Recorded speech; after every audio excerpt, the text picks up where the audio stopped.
Hello friends, welcome to my YouTube channel. तो जैसे कि मैंने आपको बताया था कि हमारी ग्रुप डी की क्लास मतलब एमसीक्यू वाली खत्म हो चुकी है। तो मैंने आपको बताया था कि मैं आपके लिए ना हॉट टॉपिक्स प्रोवाइड करवाऊंगी, मतलब जिस टॉपिक से बहुत ज़्यादा क्वेश्चन पूछे गए हैं तो वो टॉपिक मैं आपको अलग से भी एक शॉर्ट हॉट टॉपिक टाइप का मैं पूरा पढ़ा दूंगी, ठीक है। तो उसी से रिलेटेड आज हमारी फर्स्ट क्लास है। तो आज ना हम लाइट पढ़ेंगे। आपको मैंने बताया, अगर आपने मेरे साथ पूरी सीट सॉल्व की होगी, जितने भी क्लासेस थी, अगर आपने उसको पूरा अटेंड किया होगा तो आपने देखा होगा कि लाइट से हर दिन खासतौर पर इमेज वाले से तो बहुत ज्यादा क्वेश्चन आते हैं।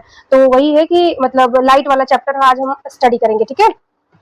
बाकी आप जो भी क्लासेस है उसको 1 से 2 बार आप सारी क्लास को अटेंड कर लीजिए, आपके लिए बहुत हेल्पफुल होगी, क्योंकि ग्रुप डी में ज़्यादातर क्वेश्चन रिपीटेड ही रहते हैं, ठीक है। तो चलिए उसी से रिलेटेड आज हमारी फर्स्ट क्लास है, स्टार्ट करते हैं। Question number first. सबसे पहले हम ये जानते हैं कि लाइट होता क्या है। लाइट मतलब देखो, लाइट को हमने दो टाइप में बताया। लाइट को हमने हमें दो वैज्ञानिकों ने बताया। एक सर आइजैक न्यूटन, वही जिन्होंने गुरुत्वाकर्षण की खोज की थी। उन्होंने बताया कि जो लाइट है वो किस रूप में चलता है, वो कणों के फॉर्म में चलता है। किस रूप में चलता है? पार्टिकल्स के फॉर्म में चलता है, ठीक है। और वहीं पर जबकि क्रिश्चियन हाइगन ने इन्होंने बताया कि जो मतलब लाइट है वो तरंग के रूप में, मतलब वेव के रूप में चलता है, ठीक है। इन्होंने ये बताया। फिर कब बताया था? ये समय दोनों का लिखा हुआ, ठीक है। इसके बाद आता है, इसके बाद क्योंकि जो एक्चुअल में जो लाइट है वो दोनों टाइप में चलती है, कभी मतलब तरंग के रूप में भी चलती है और कण के रूप में भी। तो इसको द्विल सिद्धांत कहते हैं। द्विल सिद्धांत किसने दिया था? तो द्विल सिद्धांत फिर आते हैं बाद में। द्विल सिद्धांत डी ब्रोगली ने दिया था। द्विल सिद्धांत किसने दिया था? द्वि द्वि सिद्धांत को किसने दिया था? डी ब्रोगली ने दिया था, ये याद रखना, ठीक है। ठीक है, इन्होंने ये बताया कि जो लाइट जो है दोनों रूप में चलती है, कणों के रूप में भी और तरंग के रूप में भी, ठीक है। फिर जैसे न्यूटन ने क्या, इस सिद्धांत के अनुसार इसे प्रकाश बहुत छोटे, इसे प्रकाश न्यूटन का कण सिद्धांत भी कहते हैं। न्यूटन का कणिका सिद्धांत अगर आपने पढ़ा होगा, इसे न्यूटन का कणिका सिद्धांत भी कहते हैं, ठीक है। इन्होंने बताया प्रकाश बहुत छोटे छोटे कणों से मिलकर बना होता है। ये कण एक स्रोत से निकलते हैं और सीधी रेखा में गति करते हैं। जबकि जो लाइट है ऐसे ऐसे, मतलब जो लाइट है ऐसे ऐसे ऐसे ऐसे भी चलती है और ऐसे ऐसे ऐसे ऐसे भी चलती है, ठीक है। इसके बाद आता है, इसके बाद ये बताया, इसके बाद जैसे लाइट की गति, प्रकाश की गति कितनी होती है? प्रकाश की गति कहाँ पास लिख दू, यही पास लिख दू। प्रकाश की गति, प्रकाश की गति कितनी होती है? तो प्रकाश की गति होती है 3 × 10⁸ मीटर पर सेकेंड, ठीक है। ये होता है ये प्रकाश की गति होती है, ठीक है। ये वैक्यूम में है, ठीक है, हवा में है। और पानी में वही सेम चीज होती है, 2.2 × 10⁸ मीटर पर सेकेंड, ठीक है। इसके बाद अगला है, इसके बाद कुछ आगे है। इसके बाद हम जानते हैं कि परावर्तन और अपवर्तन क्या होता है। तो जब कोई मान लीजिए ये कोई माध्यम है, सपोज मतलब एक दीवार है, ठीक है। जब कोई प्रकाश सीधी रेखा से आता है और दीवार के, क्योंकि दीवार जो है पारदर्शी है, मतलब उसके इधर से उधर उस प्लाट नहीं देखा जा सकता, तो एक माध्यम से लाइट आती है और उसी माध्यम से रिफ्लेक्श मतलब टकरा कर दीवार से दूसरी साइड उसी तरह से लौट जाती है, ठीक है। देखो इधर से लाइट आई, एक सेकेंड,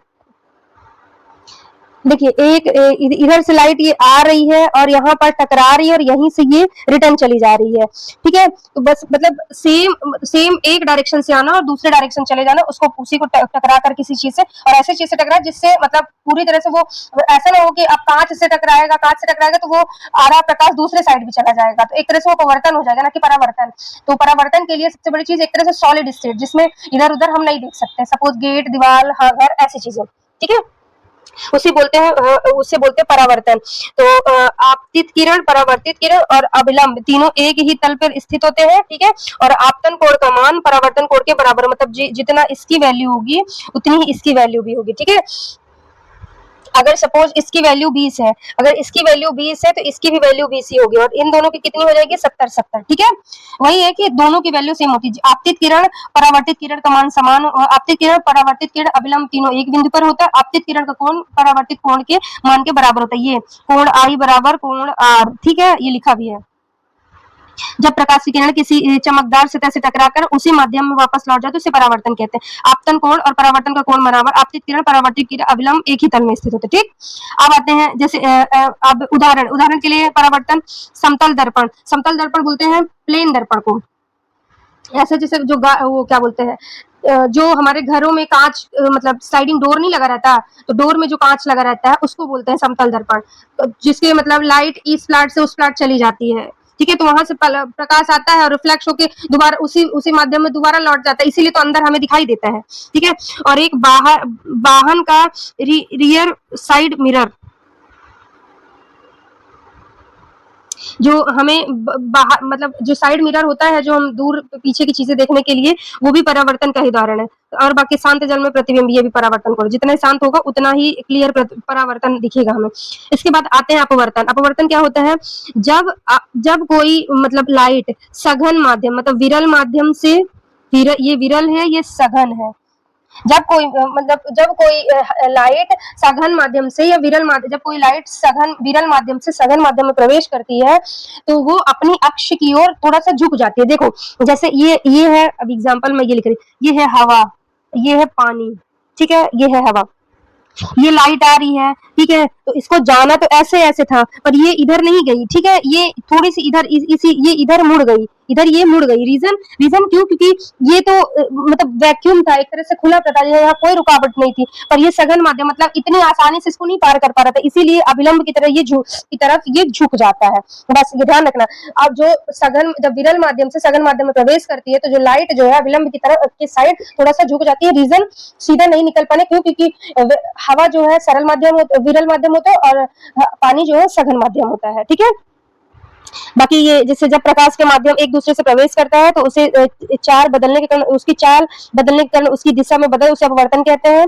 ठीक है, अब अपवर्तन के नियम देखो, जैसे ये इसको साइन आई को होते हैं, साइन आर है, ठीक है, साइन आई साइन आर, तो ये लिखा है साइन आई, इसे स्नेल का नियम भी कहते हैं। आपतित किरण अपवर्तित किरण अविलंब एक ही तल में होते हैं, ये स्नेल का नियम। साइन आई बराबर sine i upon sine r स्थिर, मतलब साइन आई इज अपॉन हो गया साइन आर, ये कांस्टेंट होता है। ठीक है, इसे स्नेल का नियम भी कहते हैं। इसे कौन सा नियम कहते हैं? स्नेल नियम भी कहते हैं। विरल माध्यम से सघन माध्यम में प्रवेश करते हैं तो N2 इक्वल टू, देखो किरण अविलंब की ओर झुक जाती है। जैसे इसको जाना तो इधर था, जाना तो मतलब इस लाइट को इधर था, पर ये इधर हल्का से देखो ना, इधर मतलब इसको जाना इधर था पर ये इधर झुक गई। रीजन क्योंकि विरल से सघन माध्यम में, एक तरह विरल में जैसे हम जानते हैं सॉलिड स्टेट गैस, तो सॉलिड में पार्टिकल बहुत पास होते हैं, लिक्विड में पार्टिकल थोड़ी पास होते हैं, और मतलब कुछ पास होते हैं, और मतलब हवा में तो बहुत दूर होते हैं। तो कोई लाइट आई, जो पार्टिकल बहुत दूर है तो वो तो सीधा चली आई, पर अब जब लिक्विड में आ रही है मतलब पानी में आ रही है तो उसमें पार्टिकल थोड़ा तो पास में है ना, तो उनसे प्रॉपर थोड़ी निकल पाएगी जिस तरह से हवा से निकल रही थी, तो उनसे टकराना पड़ेगा उसे, इसी के कारण वो मतलब अभिलंब की ओर झुक जाती है। ठीक है, उदाहरण की ओर किसी बल्टे में हम सिक्का डाल देंगे, फिर उसको देखेंगे तो वो सिक्का हमें उठा हुआ दिखाई देगा। आप एक ग्लास में पेंसिल डुबोइए, प्लेन पेंसिल की नोक, पेंसिल थोड़ी सी झुकी हुई उठी हुई दिखाई देती। मतलब कोई भी चीज जो ऐसी आपको अपनी तल से ऊंचा, जैसे कोई आप प्लेन पानी देखिए, प्लेन पानी में कोई चीज आप नीचे मतलब कोई सिक्का को कुछ भी फेंक, नदी तालाब में कोई सिक्का फेंक देंगे ना, और कुछ देर बाद देखेंगे वो पानी स्थिर हो जाएगा तो आपको लगेगा कि वो सिक्का बहुत ऊपर है। तो सिर्फ रीजन वो क्यों दिखता है, ऐसा अपवर्तन के कारण होता है। ठीक है, इंद्रधनुष हमें क्यों दिखाई देता है? प्रकाश में जो वायुमंडलीय के अपवर्तन के कारण ही इंद्रधनुष दिखाई देता है। हम आंखों से कोई चीज क्यों देख पाते हैं? उसमें परावर्तन नहीं होते। आंखों में जो कोई चीज हम विजुअलिटी के लिए क्या होता है? परावर्तन नहीं होता, अपवर्तन। आंखों से हमें कोई चीज देखने के लिए तो हमारी आंखों में क्या होता है? अपवर्तन होता है। ठीक है, ये याद रखना, आंखों में क्या होता है? अपवर्तन। ठीक, इंद्रधनुष, इसके बाद लेंस, इसके बाद पानी में डूबी हुई ग्लास में पेंसिल। ठीक, अपवर्तन माध्यम बदलने पर प्रकाश का मुड़ना और परावर्तन का वापस लौटना, मतलब ये उसी माध्यम में सीधा लौट जाएगी और ये अविलंब की तरफ थोड़ा सा मुड़ जाएगी। अब आगे जानते हैं परावर्तन और अपवर्तन के उदाहरण। परावर्तन, दर्पण में अपना चेहरा देखना, जैसे शीशे में अपना चेहरा देखते हैं उसी तरह हमें, तो जैसे लाइट आ रही है कांच में, और कांच में पीछे किसकी पेंटिंग की जाती है? सिल्वर नाइट्रेट की, AgNO3। ठीक है, किसकी पेंटिंग की जाती है? सिल्वर नाइट्रेट की पेंटिंग कर देते हैं, तो वो प्रकाश दूसरी साइड जा ही नहीं पाता, तो वही कांच से टकराया और उसी माध्यम में दोबारा लौट गया, तो इसीलिए हम अपना चेहरा देख पाते हैं। ठीक है, और शांत जल में पेड़ों का प्रतिबिंब दिखना, वाहन के रियर म्यू पॉलिश की हुई धातु की सतह से प्रकाश का परावर्तन। ठीक है, इसके बाद अपवर्तन कोण वही पेंसिल वाला उदाहरण है। तालाब का तल वास्तविक गहराई से कम गहराई दिखाई देना। ठीक है, चश्मे के लेंस द्वारा स्पष्ट दिखाई दे चश्मे के लेंस द्वारा स्पष्ट दिखाई देना। फिर कैमरा अपवर्तन कैमरा सूक्ष्मदर्शी तथा दूरबीन लेंस का उपयोग। इसका उपयोग अपवर्तन के उदाहरण जो कैमरा होता है सूक्ष्मदर्शी, इसमें जो माइक्रो जो लेंस यूज होता है तो वो किस सिद्धांत पे का, तो वो अपवर्तन के सिद्धांत पर कार्य करता है। इंद्रधनुष का बनना। अपवर्तन प्रकाश का दिशा बदलना, प्रकाश का वापस लौटना। ठीक है, अगला है, अब होता है जब ये लौटते हैं तो इसमें कुछ चीजें रियल इमेज बनती है। जैसे जब प्रकाश टकरा कर लौटा तो हम एक चीजें वास्तविक में वो चीजें हमें है तो हमें दिख रही है, और कुछ चीजों को हम नहीं देख पाते तो हम एक अपने हाथ से उस चीज को उस तरह एज्यूम करते हैं या बनाते हैं, तो उसी को बोलते हैं। जब जो हम डायरेक्ट देख पा रहे हैं, जिसे हम एक तरह से पर्दे पर प्राप्त कर सकते हैं, वो होता है रियल इमेज। जिसे पर्दे पर नहीं प्राप्त कर सकते वो होता है वर्चुअल इमेज। ठीक है, एक वास्तविक इमेज, एक आभासी इमेज। वास्तविक और ये है आभासी। ठीक, वह प्रतिबिंब जो वास्तव में बनता है और जिसे पर्दे पर प्राप्त किया जा सकता है, वह प्रतिबिंब जो वास्तविक रूप से नहीं बनता और पर्दे पर प्राप्त नहीं किया जा सकता। ठीक, अगला है किरणों का आना। प्रकाश की किरणें वास्तव में मिलती हैं। देखो जैसे कोई हम देख पा रहे हैं तो देखो मिरर है, मिरर में हम खड़े हुए तो जो लाइट आ रही थी तो वास्तव में टकरा कर और हमारे चेहरे तक आई, चेहरे तक मतलब हमारी आंखों तक वो आई, तो तभी तो हम उसको देख पाए ना, तो वो रियल में टकरा कर आई। और जब अगर ना टकरा कर एज्यूम करे कि इस कांच के पीछे हमारी प्रतिबिंब यहाँ बनती होगी, तो वो होता है वर्चुअल इमेज, जिसे पर्दे पर प्राप्त नहीं किया जा सकता, वास्तव में नहीं मिलती, जिसे वास्तव में नहीं मिलती। इसे पर्दे पर प्राप्त किया जा सकता है, ये इसे नहीं किया जा सकता। ये इसे सीधे पर्दे पर देखा जा सकता है, केवल आंखों से देखा जा सकता है। इसे सीधे पर्दे का और केवल आंखों से मतलब सीधे पर्दे मतलब कोई चीज हम टॉर्च मार रहे हैं, अगर वहां पास कोई चीज है तो उसका जो परछाई पड़ रही है तो उसे हम डायरेक्ट देख सकते हैं, और जो जिसे हम सिर्फ नहीं देख पाते हैं वो है वर्चुअल इमेज। यह हमेशा उस स्थान पर बनता है जहां किरणें वास्तविक रूप से मिलती है, यह उस स्थान पर मतलब बनता है जहां प्रतीत मतलब जहां हम एक तरह से मिलाएंगे किरणों को, आपस में रे को सारी को मिला के बनाएंगे, वह ये वर्चुअल आभासी इमेज बनेगी। आकार, इसका आकार कैसा होता है? वस्तु आकार बड़ा होता है, छोटा या बराबर, तीन प्रकार का आकार। इसका आभासी होता है, सामान्य रूप से वस्तु से बड़ा, दर्पण में छोटा हो सकता है, दो बड़ा भी हो सकता है, छोटा भी हो सकता है, उल्टा बनता है या सीधा बनता है। अधिकांश स्थितियों में ये हमेशा उल्टा बनता है। जैसे मुंह अपना हम फेस देखते हैं तो कभी आप देखना, अगर लेफ्ट साइड जो आपका कान है तो वो आपको 5 मिनट राइट साइड दिखाई देगा। ठीक है, ऐसे ही आप अगर हम फोटो जो खींचते हैं तो जो चीजें हमारी राइट साइड है तो वो फोटो में हमारे लेफ्ट साइड आती है, समझ रहे हो ना? तो कैसा बनता है? वो उल्टा बनता है। और वर्चुअल आभासी इमेज में हमेशा सीधा बनेगा। उदाहरण, अवतल दर्पण के सामने उत्तल लेंस के पीछे की ओर उत्तल लेंस अधिक वस्तु पर रखने में। इसका मैं अब इमेज बताती हूँ। अब क्या होता है, उत्तल लेंस क्या होता है, अवतल लेंस क्या होता है? तो ये होता है, जैसे ये एक दर्पण है, ठीक है। तो जब मान लो ये है, ये पहली बात, ये तो प्लेन मिरर है, ठीक है, जैसे प्लेन मिरर से आप सादा मिरर जिसके आर पार देख सकते हैं कोई चीज, वही जो खिड़की का विंडो का कांच हो गया और सारी चीजें हो गई, प्लेन मिरर हो गया, जिसे हम मुंह से देखो। प्रतिबिंब आभासी तथा सीधा, प्रतिबिंब वस्तु के आकार के बराबर उतनी ही दूरी पर, ठीक है। मतलब जैसे हम जो मुंह देखने वाला फेस है, जिसमें मैं लिख देती हूँ, फेस देखने वाला, ठीक, फेस देखने वाला, ठीक है। अब ये इसमें देखो, ये होता है कॉन्वेक्स मिरर को बोलते हैं अवतल दर्पण। अवतल दर्पण ये होता है उत्तल दर्पण। सिर्फ हिंदी में याद रखना, इंग्लिश में याद करना, क्योंकि इसमें कभी जरूरी नहीं है कि सिर्फ आपको उत्तल अवतल, अब तो कॉन्वेक्स और कॉनकेव आ जाता है, ठीक है। तो देखो, ये है एक पहली बात, तो ये है हमारा मिरर। ये क्या है? हमारा मिरर। जब मिरर में बाहर की ओर हम पॉलिश करते हैं, अगर हम ये देखो, इधर हम पेंट कर दिए, ठीक है, इधर हम पेंट कर दिए, तो हमारी लाइट इधर तो नहीं जाएगी, तो हमारी लाइट ये यहाँ से आएगी, और इधर बाहर पेंट किया हुआ तो बाहर ना जाके ये सीधे यहाँ से लौट जाएगी। तो जब हम बाहर की ओर पेंट करते हैं और और लाइट जो आती है टकराती किधर साइड? अंदर की साइड टकराती है, वो कौन सा दर्पण होता है? वो अवतल दर्पण होता है। जिसमें हम बाहर की, ध्यान रखना, जिसमें हम बाहर की तरफ पेंट करते हैं और जो लाइट होती है वो अंदर की तरफ से टकराकर हमें रिफ्लेक्शन करती है, वो होता है अवतल दर्पण। और जिसमें हम अंदर की ओर पेंट करते हैं, किधर साइड, अंदर की ओर पेंट कर देते हैं। तो जो लाइट आई तो ये तो वैसे भी ऊंचे ऊंचे, तो ये इधर इधर बिखर गई, इधर बिखर गई, इधर बिखर गई, कुछ रे इधर चली गई, कुछ रे इधर चली गई। और इसमें जो है तो ये जाएगी तो इधर ही इधर सीधे इधर जाएगी, अगर सी पर जा रही तो ये सीधे, मतलब जो अंदर जाएगी तो वो आर पार नहीं जा पाएगी। क्यों? क्योंकि वो एक तरह से थोड़ा सा गहरा टाइप में होता है। जो अवतल दर्पण होता है वो जैसे कर्व शेप होता है ना, कर्व सी शेप में, तो जो अवतल दर्पण वो लगभग थोड़ा सा सी शेप में होता है। तो उसकी लाइट बाहर की तरफ से, अब सी को ही देखो, जब सी को हम जब जहां जैसे गोला, जो गोले के अंदर साइड अगर बाहर साइड हम पेंट कर देते, अंदर साइड अगर रिफ्लेक्शन होगा तो वो बीच में आके कहीं ना कहीं आपस में मिल जाएगा, ठीक है। परंतु अगर हम अंदर की साइड पेंट कर दिए और बाहर जिधर साइड उठा उठा रहता है उधर से देखो, क्योंकि ऑलरेडी वो ऊंचा ऊंचा है तो वो मिलेगा ही नहीं। चारों तरफ, चारों साइड अपनी जो लाइट है उसको रिफ्लेक्ट कर देगा, मतलब वितरित कर देगा, विस्तृत कर देगा, चारों साइड फैला देगा, ठीक है। तो उसी को बोलते हैं कॉन्वेक्स मिरर, ठीक है। ये समझ में आ गया, कॉनकेव और कॉन्वेक्स। यहाँ अब इसमें पेंट कहाँ किए हैं, वो सॉरी अंदर की ओर इसमें पेंट किए हैं, ठीक। और ये रिफ्लेक्शन कौन सी चीज हो रही है, अंदर वाली चीज, इसमें ये वाली चीज, ठीक है। ध्यान रखना। सिर्फ फिर से एक बार बताइए, कॉनकेव, कॉन्वेक्स। कॉनकेव एक, मान लीजिए एक तरह से एक गोला दर्पण, एक अर्धगोली दर्पण। अर्धगोली को जब अंदर की ओर, मतलब जब बाहर की ओर पेंट करोगे और अंदर की ओर जिधर से मतलब थोड़ा सा गोला टाइप, तो अंदर साइड अगर रिफ्लेक्ट करेगा तो वो कहीं ना कहीं जाके सारी, मतलब जो लाइट है वो कहीं ना कहीं आपस में जाके मिल जाएगी। और अगर अंदर की ओर हम पेंट कर देंगे तो बाहर वाली चीजें रिफ्लेक्ट करेगी, वो कहीं नहीं मिलेगी, उससे फिर हमें अपने से मिलाना पड़ेगा, तो वही प्रतिबिंब बनेगा आभासी। और इसमें अपने से मिल जाएगी तो वो वास्तविक बनेगा, ठीक। अब देखो, जैसे ये बता भी रहा है, वास्तविक या आभासी, उल्टा या सीधा। आभासी, तो आभासी में सिर्फ एक ही है, जब वस्तु, वो मैं आपको बताती हूँ इमेज फॉर्मेशन में कि आभासी कब बनता है। बाकी सारे में वास्तविक ही बनता है। कैसा बनता है? उल्टा। बताइए ना, उल्टा क्यों बनेगा? अभी मैं आपको मेरा मुंह देखने वाला बताइए ना, कैसा, क्यों ऐसी चीजें दिखती है।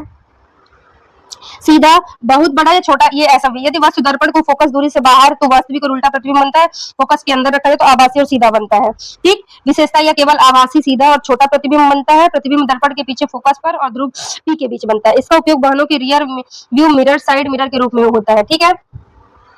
अब आता है अगला। हाँ, अब मैंने अभी जो मैं आपको पढ़ा रही थी अभी, अब इमेज फॉर्मेशन, ये वेरी वेरी मोस्ट इंपॉर्टेंट है, वेरी वेरी इंपॉर्टेंट। मतलब यहाँ से तो इतने क्वेश्चन आते हैं जिसकी कोई लिमिट नहीं, ठीक है।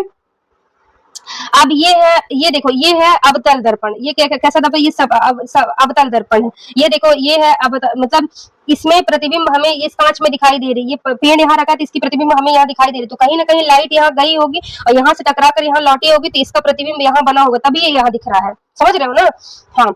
अवतल दर्पण का परावर्तक पृष्ठ अंदर की ओर मुड़ा होता है। ये अभी मैंने बोला ना, सी शेप में होता है। यह दर्पण समांतर किरणों को एक बिंदु पर अभिसारित करता है, मतलब वही अंदर की तरफ मुड़ा रहता है, तो जो सारे बिंदु को रिफ्लेक्शन वाली बिंदु होती है, परावर्तित बिंदु किरणों को एक जगह पे केंद्रित करता है, ठीक।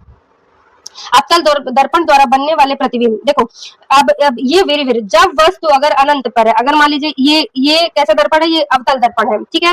ये बाहर की ओर पेंट किया हुआ है। अब ये अंदर वाली चीज है, अगर वस्तु अनंत पर है, कहाँ है वस्तु? अगर अनंत पर है तो ये यहाँ से आएगा प्रतिबिंब हमेशा, और रिफ्लेक्शन कहाँ से होगा? हमेशा फोकस से। तो यही पूछता है कि अगर वस्तु अनंत पर है तो प्रतिबिंब हमेशा फोकस पर बनेगा।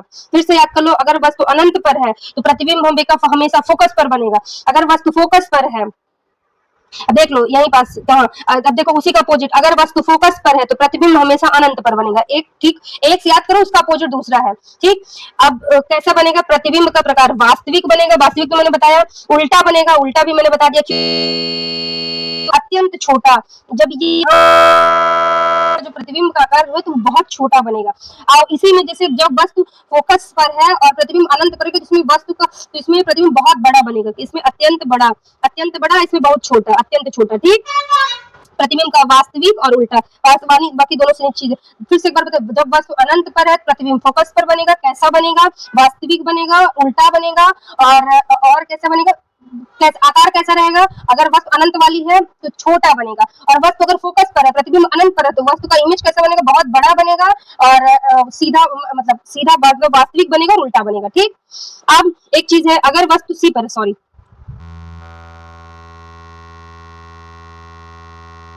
अनंत यहाँ था ठीक है। अगर वस्तु सी है तो ये प्रतिबिंब जाएगा और केंद्र पर है। अगर वस्तु केंद्र पर मतलब वक्रता केंद्र पर है तो प्रतिबिंब भी हमेशा सी पर ही बनेगा।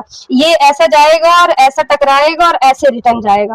तो मतलब जहां याद क्या रखना है, अगर वस्तु सी पर है, वक्रता केंद्र सी पर है, तो प्रतिबिंब हमेशा सी पर ही बनेगा। कैसा बनेगा, कहाँ बनेगा, प्रतिबिंब है तो हमेशा सी पर बनेगा। कैसा बने, प्रतिबिंब का आकार वास्तविक उल्टा प्रतिबिंब का आकार वस्तु के बराबर, मतलब जितनी बड़ी वस्तु थी उतने ही बड़ा दिखेगा हमें। ठीक, अब वेरी मोस्ट इंपॉर्टेंट ये है, जब वस्तु सी और एफ के बीच में हो, नहीं पहले मैं ये हाँ, जब वस्तु वक्रता केंद्र और सी के बीच में हो तो प्रतिबिंब सी के बाहर बने। जब वस्तु देखो, ये वक्रता केंद्र हो गया, ये फोकस हो गया, ये पोलर हो गया, ये अनंत हो गया, एक तरह से ये अनंत हो गया। तो जब वस्तु वक्रता केंद्र, जब वस्तु सी और एफ के बीच में है, कहाँ, मतलब वक्रता केंद्र और फोकस के बीच में है, कहाँ, ये बीच में है। तो जब ध्यान रखना, जब वस्तु वक्रता केंद्र और मतलब सी और एफ के बीच में है तो प्रतिबिंब सी के बाहर बनेगा। कहाँ बनेगा, सी से बाहर बनेगा। जब फिर से बता रही, जब वस्तु सी और एफ के बीच में है तो उसका प्रतिबिंब कहाँ बनेगा, सी से बाहर बनेगा। मतलब बहुत अनंत पर नहीं बनेगा, मतलब पर सी के बाहर बनेगा। ठीक है, तो प्रतिबिंब वास्तविक बनेगा और उल्टा बनेगा। कैसा बनेगा, वस्तु से बड़ा बनेगा। अब इसी का उल्टा है, इसी का उल्टा ये है, जब वस्तु एफ और पी के बीच में रहेगा, जब वस्तु एफ और पी के बीच में रहेगा। एक चीज इसमें, इसका उल्टा भी एक होता है, इसमें आई थिंक लिखा नहीं, यहाँ पास उल्टा ये लिखा है, जब वस्तु मतलब सी और, जैसे इसमें लिखा था सी और एफ के बीच में रहेगा। अब जब वस्तु सी और अनंत के बीच में होता है, जब वस्तु सी और अनंत के बीच में, सी और इनफाइनाइट के बीच में रहता है तो प्रतिबिंब कहाँ बनेगा, सी और एफ के बीच में बनेगा। कहाँ बनेगा, सी और एफ के बीच में बनेगा। तो प्रतिबिंब हमेशा सी और एफ के बीच में बनेगा। जब वस्तु अनंत और मतलब अनंत, जब वस्तु अनंत और वक्रता केंद्र के बीच में रहेगी तो प्रतिबिंब कहाँ बनेगा, फोकस और वक्रता केंद्र के बीच में बनेगा। ठीक, ये याद रखना, ये आई थिंक टाइपिंग में कुछ मिस्टेक हो गई। ठीक है, और एक इसमें भी, अब एक 5 ये हो गए, इसके में एक जो मैंने बताया था अपवाद है। ठीक है, अपवाद ये है कि जब वस्तु ये पी पर रहती है, जब वस्तु फोकस पर रहते, फोकस और पी, मतलब फोकस और पी के बीच अगर रहेगी वस्तु तो इसका प्रतिबिंब दर्पण के पीछे बनता है। कहाँ बनता है, अगर वस्तु फोकस और पोलर के बीच में, ध्रुव के बीच, अगर वस्तु फोकस और ध्रुव के बीच में है तो प्रतिबिंब कहाँ बनेगा, दर्पण के पीछे बनेगा। कहाँ बनेगा, फोकस और ये, तो ये कहाँ बन रहा है, ये दर्पण के पीछे बन रहा है। कैसा बनेगा, अब ये दर्पण के पीछे, मैंने क्या बताया, ये अपने से खुद से नहीं बना, ये हमने उसको मिला के ऐसे बनाया है। तो ये कैसे बनेगा, कॉमन सी बात है, आभासी बनेगा। कैसा देखो, और सारे अवतल दर्पण में सारे मतलब वास्तविक इमेज बनेगी, बस एक ही आभासी बनेगा। कौन कौन सा, जो फोकस और पोलर के बीच में होगा। ठीक है, कैसा बनेगा, आभासी बनेगा, आभासी और सीधा बनेगा। कैसा बनेगा, सारे उल्टा बनते थे, ये सीधा बनेगा, वस्तु से बड़ा बनेगा। ठीक, वस्तु से बड़ा बनेगा। ठीक, अब आते हैं उत्तल दर्पण। फिर इसको एक से आप 2 से 3 बार इसको, क्योंकि इससे बहुत मल्टीपल टाइम्स क्वेश्चन आते हैं और हम लोग वहां ना कंफ्यूज हो जाते हैं। ठीक है, अगला क्वेश्चन है उत्तल दर्पण। उत्तल दर्पण सिर्फ 2 ही है। एक तो जैसे जब वस्तु अनंत पर है तो प्रतिबिंब की स्थिति फोकस एफ और पी के बीच होगी। अगर तो प्रतिबिंब फोकस और पोलर के बीच में होगी। प्रतिबिंब का, अब जैसे उत्तल दर्पण मैंने बताया, इसमें प्रतिबिंब कैसा बनेगा, हमेशा आभासी बनेगा। क्यों, ये खुद से नहीं बन रहा है, इसे हम लोग खुद से जोड़ के ऐसे बना रहे हैं कि ये वर्चुअल इमेज आगे जाके ये ऐसे इस चीज़ में कन्वर्ट होगा, ऐसे करके नहीं, एक एज्यूम नहीं करते हैं कि हमने अगर ये काम ऐसा किया तो ऐसा हुआ होगा। ठीक है, हुआ होगा, तो वही वाली जो वर्चुअल इमेज हमारे माइंड में बनती है, तो उसे हम जब एक तरह से डॉट डॉट के थ्रू बनाते हैं, उसी को बोलते हैं हम आभासी इमेज। देखो, वस्तु ये अनंत पर थी, ये रे आई, किरण आई, तो ये इधर भी चला गया, इधर चला गया, इधर चला गया, इधर चला गया। क्या इधर नहीं बनाना, तो फिर हम इसको एक ऐसा एज्यूम मान लेते कि ये इधर गया होगा और एक ये इधर आया होगा और एक पॉइंट पर ये मिला होगा। ठीक है, एक पॉइंट पर मिला होगा। कहाँ मिला होगा, पोलर या फोकस पे। ठीक, तो जब वस्तु अनंत पर है तो प्रतिबिंब फोकस और पोलर के बीच में बनेगा। ऐसे वस्तु केंद्र पर है तब भी फोकस और पी के बीच में ही बनेगा। वस्तु सी और एफ के बीच में है तब भी प्रतिबिंब सी और पी के बीच में ही बनेगा। इसमें मैं बताई ना कि प्रतिबिंब सारे में एक ही बनता है, बस याद क्या रखना है, सीधा बनेगा, आभासी बनेगा, एक छोटा, जब वस्तु फोकस पर बनेगा तो छोटा, और जब वस्तु अनंत पर रहेगा तो फोकस पर बनेगा तो छोटा बनेगा, और जब वस्तु पोलर पर रहेगा तो अत्यंत छोटा बनेगा। एक छोटा, एक अत्यंत छोटा। ठीक, एक छोटा, एक अत्यंत छोटा। उत्तल दर्पण, इसमें 2 ही चीज आपको याद, जब वस्तु फोकस पर रहेगा, प्रतिबिंब अनंत पर रहेगा, प्रतिबिंब फोकस पर बनेगा। कैसा बनेगा? आभासी। क्यों? क्योंकि ये वर्चुअल इमेज नहीं है, हम इसे बना रहे हैं, अपने से क्रिएट कर रहे हैं। ठीक। और कैसा बनेगा? अत्यंत, ये छोटा बनेगा। और जब वस्तु फोकस पर रहेगा तो प्रतिबिंब पोलर पर बनेगा। और कैसा बनेगा? आभासी बनेगा। अत्यंत, उससे भी बहुत छोटा बनेगा। कैसा? आभासी और सीधा बनेगा। ठीक। अब एक चीज होता है कि जैसे एक चीज और, जो उत्तल दर्पण है, अवतल दर्पण, इसका हम यूज कहाँ करते हैं? तो जो सेविंग मिरर होता है, जो हमारा दाढ़ी, मतलब जो लोग हम अपना फेस देखने के लिए यूज करते हैं, सेविंग मिरर होता है, तो वो कौन सा दर्पण होता है? वो अवतल दर्पण होता है। डॉक्टर जो है, जो कैविटी के डॉक्टर होते हैं, दांत वाले डॉक्टर, मतलब अवतल दर्पण में हम किसी चीज को बड़ा बड़ा किसी चीज को बड़ा करके देखने के लिए यूज करते हैं। अवतल दर्पण किसका यूज? सिर्फ इतना याद रखना, अवतल दर्पण का हम यूज वहां करते हैं जब कोई बहुत छोटी चीज हो और उसको हमें बड़े वे में देखना हो, मतलब कि ये चीज बहुत बड़ी हो जाए तो उसको बड़ा बना के देखना हो, तो हम अवतल दर्पण का यूज करते हैं। और हम बहुत दूर तक या फिर बहुत छोटी रहे पर दूर तक हमें दिखाई दे, तो उसे हम वहां पर हम उत्तल दर्पण का यूज करते हैं। देख लो, अवतल दर्पण का यूज होता है कैसा? बड़ा, सीधा और आभासी के लिए। टॉर्च में जो रिफ्लेक्शन होता है, टॉर्च ये जैसे ये प्लास्टिक का कभी-कभी लगा होता है। ये किसका, ये मतलब ये किस उसमें बना होता है? ये चाहे तो ये एक तरह से, जिस तरह अवतल दर्पण होता है ना, तो उसी वे में ये बना होता है। ठीक है। सोलर भट्टी, जो मतलब सोलर सिस्टम, क्या बोलते हैं, सोलर कुकर जो यूज करते हो, और या फिर क्या बोलते हैं, सोलर कुकर हम लोग यूज करते हैं, सोलर पैनल जो यूज करते हैं, सोलर भट्टी जो यूज होती है, वो हर जगह पे क्या यूज होता है? अवतल दर्पण यूज होता है। और ये परावर्तित दूरबीन को एकत्रित करके फोकस करने के लिए उपयोग किया जाता है। ठीक। अब उत्तल दर्पण, साइड मिरर में जो गाड़ी का फोर व्हीलर, किसी भी कार, गाड़ी, फोर व्हीलर का साइड मिरर होता है, वो कौन सा दर्पण होता है? वो कॉन्वेक्स मिरर होता है। कौन सा मिरर मतलब उत्तल दर्पण होता है। ठीक है। कैसा? छोटा, सीधा और वास्तविक। क्यों? क्योंकि जो वो छोटा रहता है पर बहुत दूर तक हमें दिखाई देता है। ठीक है। रोड में से आपने देखा होगा, इस हॉस्पिटल होता है, रोड होता है, तो अगर हमारे एक तरह से मोड़ होता है, जिसे मतलब एक लेफ्ट से आ रहा है और एक सीधा लेफ्ट राइट मोड़ है, तो मतलब 90 डिग्री का मोड़ है, तो वहां पास हमेशा मिरर में लगाया जाता है। क्यों? क्योंकि पहाड़ों में ज्यादातर ये सारी चीजें यूज होती है। क्यों? क्योंकि आगे की चीजें हमें नहीं दिख रही, पर वो मिरर के थ्रू हमें दिखती है। ठीक है। सिक्योरिटी मिरर, सुरक्षा दर्पण, दुकानों में, बैंकों में, मॉल, पार्किंग स्थलों में आदि की निगरानी के लिए। हॉस्पिटल और बिल्डिंग से मैंने देख लो अभी बताया। ट्रैफिक मॉनिटरिंग, यातायात निगरानी के लिए। हवाई हाईवे पार्किंग एवं एरिया को व्यस्त स्थलों पर ब्लॉक स्पॉट करने के लिए। ठीक है। अवतल दर्पण को अभिसारी लेंस भी, अभिसारी दर्पण भी कहते हैं, उत्तल दर्पण को अपसारी। अवतल दर्पण को कौन सा दर्पण कहते हैं? अभिसारी दर्पण कहते हैं, और उत्तल दर्पण को अपसारी दर्पण कहते हैं। ठीक है। कुछ अक्षर चीजें। अब जैसे अभी जो मैंने बताया, आइजैक न्यूटन ने कण का सिद्धांत दिया था, और इन्होंने दिया था तरंग के रूप में चलता है। द्वैत सिद्धांत किसने दिया था? प्रकाश का द्वैत सिद्धांत डी ब्रोगली ने दिया था। ठीक है। ये स्नेल का नियम, ये अपवर्तन का नियम है। आपतिताई ये आई है, और ये अविलंब क्यों थोड़ा सा झुक गया, इसी को अपवर्तन कहते हैं। इसी को sine i is equal to sine r, इसे स्नेल का नियम भी कहते हैं। इसके बाद ये परावर्तन है, कोई लाइट आई और उसी वे में दोबारा से रिटर्न चली गई, उसी को परावर्तन रिफ्लेक्शन कहते हैं। ठीक है। दैनिक जीवन में उपयोग, जैसे चश्मे में, कैमरा में, पेरिस्कोप में, इंद्रधनुष में, आर्टिफिशियल इंटेलिजेंस। नियतांक ये लिखा है, निर्वात मतलब वायु में चाल कितनी होती है? वायु में प्रकाश की चाल कितनी? 3 इंटू 10 to the power 8। हवा में कितनी होती है? 3 इंटू 10 to the power 8। पानी में कितनी होती है? 2.25 इंटू 10 to the power 8। कांच में कितनी होती है? 2 इंटू 10 to the power 8। ठीक। ये ठीक। अगला है, ये भी इंपॉर्टेंट है, आप याद रखना। जैसे दर्पण का सूत्र एक होता है दर्पण, एक चीज और इसमें याद रखो, जो ये प्रतिबिंब बनते हैं, अब प्रतिबिंब बनते हैं, तो मैं इसको कहाँ बता दूं, चलो एक पेज लेके बता देते हैं। तो देखो, हम लोग मैथ में पढ़ते हैं कि किसी भी ये एंगल होता है, ये 0 डिग्री होते हैं, मतलब ये 0 अक्षांश होता है, ये एक्स है, ये वाई है। ठीक है। तो अगर हम किसी चीज को इधर नापते हैं, इधर ऊपर जाएंगे तो ये कैसा जाएगा? प्लस जाएगा। और अगर इसके इधर अपोजिट साइड जाएंगे, ये इधर जाएंगे तो ये हमेशा माइनस में जाएगा। इधर जाएंगे ये हमेशा प्लस में जाएगा।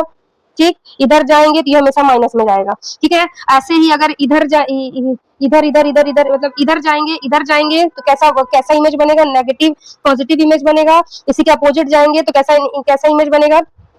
नेगेटिव इमेज बनेगा। ठीक है, इस पे ही जो प्रतिबिंब होता है, इस पे क्वेश्चन में मतलब न्यूमेरिकल्स आते हैं। रीजन देखो, कोई चीज अब मान लो मैंने अभी आपको पढ़ाया कि आभासी में सारे प्रतिबिंब इधर ही बनते हैं। जैसे वस्तु अगर अनंत पर है तो प्रतिबिंब मैंने क्या बताया, फोकस पर बनेगी। तो वस्तु यहाँ पर है तो ये वस्तु में यू, वस्तु बराबर होता है यू, वस्तु का प्रतिबिंब बराबर यू, वस्तु के प्रतिबिंब को मानते हैं यू, और इमेज को मानते हैं वी। और इमेज कहाँ बनेगी, यहाँ बनेगी। इमेज कहाँ बनेगी, यहाँ बनेगी।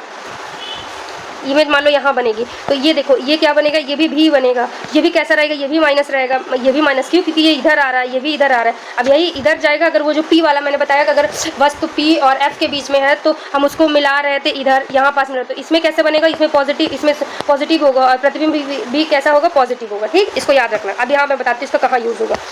इसका यूज यहाँ होगा, देखो दर्पण के सूत्र में, दर्पण का पहले सूत्र क्या होता है, तो 1 फोकस बराबर 1/b + 1/u। इसमें अवतल दर्पण में, अवतल ध्यान रखना, अवतल दर्पण में सारी चीज़ें माइनस में होती है। क्या होती है, अब मतलब माइनस में, यू वी और एफ भी, यू वी भी इसको लिख देती हूँ। ठीक है,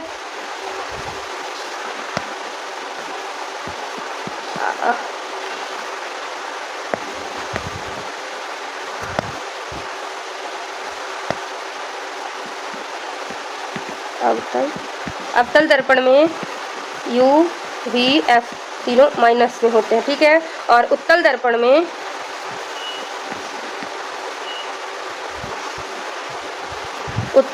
में हमेशा पॉजिटिव होता है। ठीक, तो दर्पण का सूत्र क्या है, फोकस बराबर v + u। ठीक है, ये दर्पण का सूत्र है जिसमें फोकस दूरी है, u वस्तु की दूरी है, v प्रतिबिंब की दूरी। नोट, दर्पण के लिए कार्टेशियन साइन कन्वेंशन का पालन करें। ठीक, अब जैसे लेंस का सूत्र क्या है, 1/f बराबर 1/v + 1/u। ठीक, जहाँ सेम चीज़ें हैं, बस लेंस में ऐसा नहीं है कि लेंस में हम उसको पॉजिटिव यूज़ करेंगे। क्यों, रीज़न क्योंकि ये वर्चुअल इमेज है, इसीलिए हम इसको माइनस में यूज़ करेंगे। ठीक है, अगला क्वेश्चन है जैसे आवर्धन, जो फोकस लेंथ हम निकालते हैं, फोकस लेंथ निकालने के लिए हम आवर्धन का यूज़ करते हैं। ठीक है, आवर्धन मतलब होता है क्षमता। और एक चीज़ लेंस की क्षमता किस, मतलब लेंस की जो तो क्षमता मतलब एसआई, इसका यूनिट क्या होता है, डायोप्टर। क्या होता है, डायोप्टर। याद रखना, लेंस का एसआई यूनिट क्या होता है, डायोप्टर। ठीक है, कुछ और एक्स्ट्रा फैक्ट्स याद रखो, जैसे हमारी पहले मैं बताई ना, आइस किस सिद्धांत पर कार्य करती है, प्रकाश के अपवर्तन पर सिद्धांत पर कार्य करती है। और जो आइस में जो हमारा इमेज बनता है वो कहाँ बनता है, वो हमेशा रेटिना पर बनता है। इमेज कहाँ बनी, इमेज फॉर्मेशन हमेशा कहाँ पर बनेगा, रेटिना पर बनेगा। इमेज फॉर्मेशन यहाँ बनेगा। ये जो आइरिस है, आइरिस जो आंखों में आइरिस होता है, आइरिस जो आंखों में आइरिस होता है, आइरिस से हमारी आंखों को कलर देता है। कलर कौन देता है, मेलेनिन, एक से एसिड पाया जाता है मेलेनिन, वही हमारी आंखों को कलर देता है। ठीक है, कहाँ होता है, आइरिस होता है। टाइप का होता है, इसमें कॉन्वेक्स भी होता है और कॉन्केव भी होता है, और कॉन्वेक्स दोनों होता है। जैसे आपको पता है कि जो मतलब ओल्ड हो जाते हैं तो उनको ऐसे कुछ लोगों को दूर की चीजें दिखती है और कुछ लोगों को पास की चीजें नहीं दिखती। तो जिसको दूर की जैसे जिसकी चीजें नहीं दिखती, जिसकी वस्तुएं दूर की चीजें धुंधली दिखाई देती है परंतु पास की वस्तु कहते हैं, तो उसके लिए कौन सा लेंस यूज होता है, तो उसके लिए यूज होता है लेंस, कॉन्वेक्स लेंस। ठीक है, कॉन्केव लेंस यूज होता है। और जिस व्यक्ति को पास की वस्तुएं धुंधली दिखाई दे परंतु दूर की वस्तु स्पष्ट दिखाई दे, उसे हाइपरमेट्रोपिया होता है। और उसमें उसको लिए कौन सा लेंस यूज करते हैं, उसके लिए उत्तल लेंस मतलब कॉन्केव लेंस यूज करते हैं उसको सही करने के लिए। जो आपको पता है कि जो आजकल चश्मा यूज करते हैं तो कुछ लोगों को पास की चीजें दिखती है, कुछ लोगों को दूर की चीजें दिखती है। तो जिसमें व्यक्ति को दूर की चीजें सही दिखेगी परंतु पास की चीजें नहीं दिखेगी तो उसे हम निकट दृष्टि दोष कहते हैं, सॉरी दूर दृष्टि दोष कहते हैं। और जिसमें व्यक्ति को निकट मतलब पास की चीजें दिखेगी परंतु दूर की नहीं दिखेगी तो उसे हम निकट दृष्टि दोष कहते हैं। ठीक है, निकट दृष्टि दोष में कौन सा लेंस यूज होता है, तो उत्तल लेंस यूज होता है। और दूर दृष्टि दोष में कौन सा लेंस होता है, अवतल लेंस यूज होता है। उसको सही करने के बाद जो चश्मे में लेंस होता है तो ये वाला लेंस यूज होता है। हमारी आंखों में मैं बताई अपवर्तन के सिद्धांत पर कार्य करती है। और जो आंखों में कलर कौन देता है, तो मेलेनिन हार्मोन्स पाया जाता है वो देता है। ठीक है, और कुछ चीजें, ठीक है, अगला और एक और है, जैसे ये प्रिज्म होता है, एक है प्रकाश का परावर्तन, स्कैटरिंग ऑफ लाइट बोलते हैं, टोटल इंटरनल रिफ्लेक्शन बोलते हैं। ठीक है, प्रिज्म की तरह आपने स्कूल में पढ़ा होगा कि एक छोटा सा ट्रायंगल के शेप में प्रिज्म होता है, जो उसमें से लाइट जाती है तो वो सेवन टाइप में डाइवर्ट हो जाती है, कितने टाइप में, जिसे हम बियोम के नाम से भी जाना, तो इंग्लिश में बोलते हैं। कौन कौन सा रेड होता है? रेड, नारंगी, मतलब red, orange, yellow, green, blue और पर्पल एंड बैग, मतलब पर्पल, ठीक है। तो और इसमें तो जिस भी लाइट की जो जिस देखो मतलब होता है जिसके मतलब जिसका तरंगदैर्घ्य मतलब जिसका रिफ्लेक्शन सबसे ज्यादा होगा उसकी आवृत्ति मतलब सबसे कम होगी। मतलब एक तरह से ये मान लो कि अगर आपको बहुत दूर तक जाना है तो आपके पास जो डिस्ट्रैक्शन वाली चीजें मतलब इधर उधर भटकाने वाली चीजें कम होनी चाहिए। तो उसी तरह जिसकी तरंग दैर्ध्य ज्यादा होती है उसमें आवृत्ति कम होती है। तो इसीलिए जैसे आपको पता है जो खतरे वगैरह मतलब जो जैसे आपको पता है ट्रेन वगैरह में और बहुत दूर मतलब एक तरह से रेड सिग्नल इसीलिए क्योंकि उसका तरंग दैर्ध्य बहुत ज्यादा होता है, उसमें ये आसपास की चीजें वो बहुत दूर तक दिखाई देती है, उसमें वितरण बहुत कम होता है, मतलब वो बहुत कम इधर उधर भटकती है, ठीक है। है तो वो आसपास क्योंकि वो जैसे हमारे आसपास व्हाइट कलर है तो जब बैगनी कलर पड़ेगा तो वो उसमें बहुत ज्यादा मिल जाता है तो उसका रिफ्लेक्शन इसीलिए इसका जबकि इसका तरंग दैर्ध्य ज्यादा होती है इसकी ठीक है। और एक प्रकाश का प्रकीर्णन जैसे मैंने बताया कि जो तारों का टिमटिमाना होता है और बादलों का हमें दिखना, आकाश में इंद्रधनुष, ये सारी चीजें तो अपवर्तन के कारण दिखाई देता है, परंतु प्रकाश के प्रकीर्णन के द्वारा टोटल लाइट इफेक्ट जैसे आपने देखा होगा मतलब सूर्य उगने से पहले और सूर्योदय के कुछ देर बाद तक हमें ऐसे वहां पास की रेज मतलब लाल लाल वहां पास सिंबल दिखाई देता है कि मतलब इस कलर में था अभी डूब रहा है, तो वो हमें क्यों दिखाई देता है? वो सिर्फ स्कैटरिंग ऑफ लाइट, उसको क्या बोलते हैं? प्रकाश का प्रकीर्णन कहते हैं, वो उसके कारण दिखाई देता है। देखो आकाश का नीला लाल दिखाई देना वायुमंडल के अणुओं द्वारा छोटे तरंगदैर्घ्य नीला प्रकाश का अधिक प्रकीर्णन होता है, ठीक है।